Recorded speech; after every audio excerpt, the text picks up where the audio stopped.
ओम नमस्ते जी।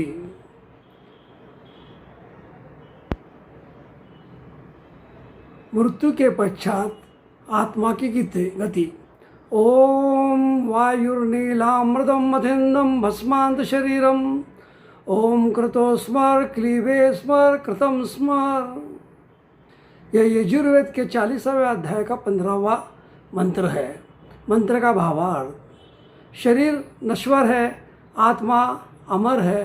तू ओम का स्मरण कर, तू अपने किए हुए कर्मों का स्मरण कर, तू अपने सामर्थ्य का स्मरण कर। तू ओम का स्मरण इसलिए कर ताकि तुझे शक्ति प्राप्त हो। मृत्यु के पश्चात आत्मा की गति क्या होती है?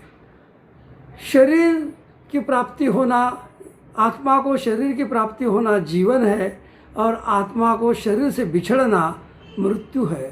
जैसे ही हमारी मृत्यु हो जाती है तो ये स्थूल शरीर नष्ट हो जाता है, लेकिन फौरन हमें सूक्ष्म शरीर की प्राप्ति हो जाती है। जो सूक्ष्म शरीर है 18 तत्वों से बना हुआ है। उसमें होते हैं बुद्धि, अहंकार, मन, 5 ज्ञानेंद्रिय के विषय, गंध रस रूप स्पर्श शब्द, 5 ज्ञानेंद्रिय आँख नाक कान त्वचा जिह्वा, 5 कर्मेंद्रिय हाथ पैर वाणी उपस्थ, 5 ज्ञानेंद्रिय और 5 कर्मेंद्रिय मन में समाहित रहते हैं। यह सूक्ष्म शरीर के साथ बना रहता है। जब तक हम मोक्ष को प्राप्त नहीं होते हैं तब तक ये सूक्ष्म शरीर हमारा साथ रहता है। परमपिता परमात्मा ने ये सूक्ष्म शरीर को हर सृष्टि के आरंभ में वो परमात्मा हमें ये सूक्ष्म शरीर प्रदान करते हैं। उस शरीर को लेकर आत्मा इस 18 तत्वों से हिमालय की तरफ चले जाता है। हिमालय यानी कि वायुवालय, वायुवालय यानी कि अंतरिक्ष में जाता है। वहाँ पर वैज्ञानिक प्रकृति के पश्चात वह आत्मा फिर से संसार में आ जाती है और जो आत्मा मोक्ष के अधिकारी है उस आत्मा का स्थूल शरीर के साथ सूक्ष्म शरीर भी नष्ट हो जाता है। केवल आत्मा ही रहता है। वह अपने स्वाभाविक 24 गुणों से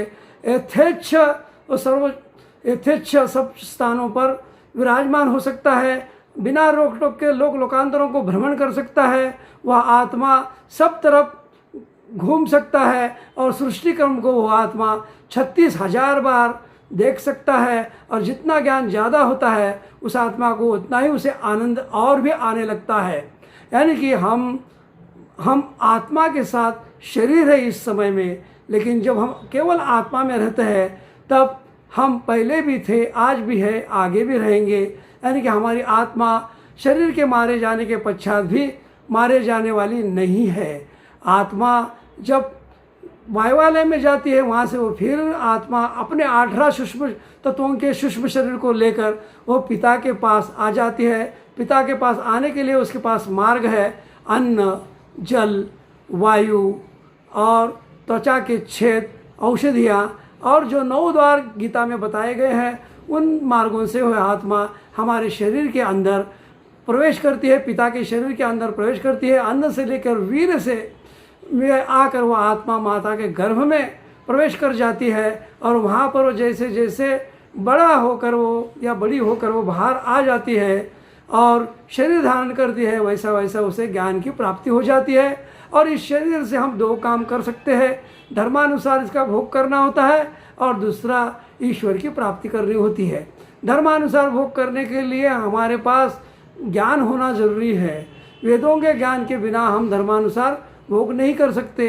यानी कि सब सत्य पर आधारित कार्य करना होता है, यम नियम का पालन करना होता है। अहिंसा, सत्य, अस्तेय, ब्रह्मचर्य, अपरिग्रह, शौच, संतोष, तप, स्वाध्याय, ईश्वर प्रणिधान, इन अंगों को करते हुए जीना है। इन अंगों को करते करते करते करते हम ईश्वर की स्तुति, प्रार्थना, उपासना करते हुए उस परमात्मा के निकट जाने का प्रयास करते रहना है। जब तक हम परमात्मा को पूर्ण रीति से प्राप्त नहीं कर लेते तब तक हम सात्विक पना हमारे अंदर होना चाहिए। सत्व गुण को हमें धारण करना चाहिए। आत्मा परमात्मा जो है वेदों में बताया गया है और ऋषिगण भी इसे बताते हैं और विज्ञान के लिए यह संशोधन का विषय है। आत्मा और परमात्मा संशोधन का विषय में आ गया है। और यह लगातार हम वेद के माध्यम से, ऋषियों के माध्यम से, संतों के माध्यम से इस आत्मा परमात्मा को हम जानकर हमारी आत्मा को हम दृढ़ करते हैं और हम हमारे कर्तव्य कर्म को अच्छा करते हैं। एक कर्तव्य कर्म हमारे भौतिक उपजीविका के लिए होता है और दूसरा परमात्मा की प्राप्ति के लिए परम कर्तव्य होता है। ओम शम।